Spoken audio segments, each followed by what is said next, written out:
Pemirsa, anggota DPR RI fraksi PKB Lulu Nur Hamidah menyebut pemilu kali ini merupakan pemilu paling brutal sehingga DPR perlu menggunakan hak angket untuk menyelidiki dugaan kecurangan. Sementara anggota DPR RI fraksi PDIP Arya Bima menekankan DPR jangan sampai menjadi tidak bertaring. Pemilu tidak bisa dipandang hanya dalam konteks hasil. Lebih dari itu, konteks proses harus juga menjadi cerminan kita semua untuk melihat apakah pemilu telah dilangsungkan secara jujur dan adil.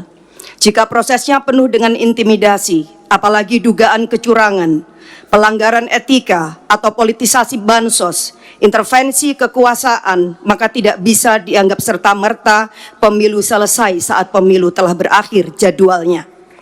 Saya adalah salah satu pelaku sejarah gerakan reformasi 98. Sepanjang pemilu yang saya ikuti semenjak 99, saya belum pernah melihat ada sebuah proses pemilu yang sebrutal dan semenyakitkan ini, di mana etika dan moral politik berada di titik minus, kalau tidak bisa dikatakan di titik nol.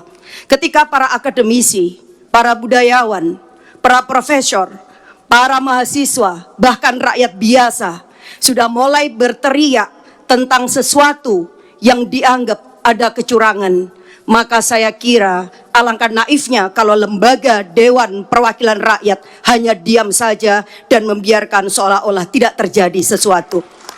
Tanggung jawab moral dan politik kita hari ini adalah mendengarkan suara yang sudah diteriakkan ataupun suara yang tak sanggup disuarakan. Silent majority saya kira akan sepakat dengan kita untuk melakukan langkah-langkah konstitusional, apapun langkah-langkah itu. Dan hari ini kami menerima begitu banyak aspirasi dari berbagai pihak bahwa DPR hendaklah menggunakan hak konstitusionalnya melalui hak angket. Dan melalui hak angket inilah kita akan menemukan titik terang seterang-terangnya, sekaligus juga mengakhiri berbagai desas-desus kecurigaan. Selamat pagi.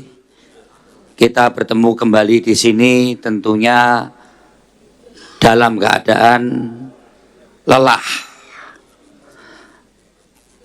Yang jadi kembali untuk periode 2024-2029,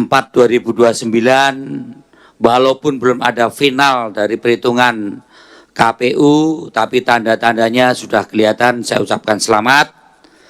Bagi yang tanda-tandanya tidak jadi, tentunya kami ikut merasakan hal-hal apa yang disampaikan kawan-kawan. Situasi lapangan elektoral pemilu kemarin, kalangan rohaniwan, kalangan budayawan, kalangan cendekiawan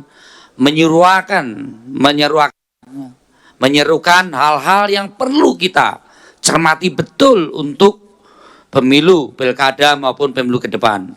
Untuk itu pimpinan, kami berharap pimpinan menyikapi dalam hal ini, mau mengoptimalkan pengawasan fungsi komisi atau interpelasi atau angket ataupun apapun supaya pemilu ke depan, kualitas pemilu ke depan itu harus ada hal-hal yang dilakukan dengan mengkoreksi aturan-aturan kita maupun mengoptimalkan pengawasan kita sebagai anggota legislatif yang tidak ada taringnya, yang tidak ada marwahnya di dalam pelaksanaan.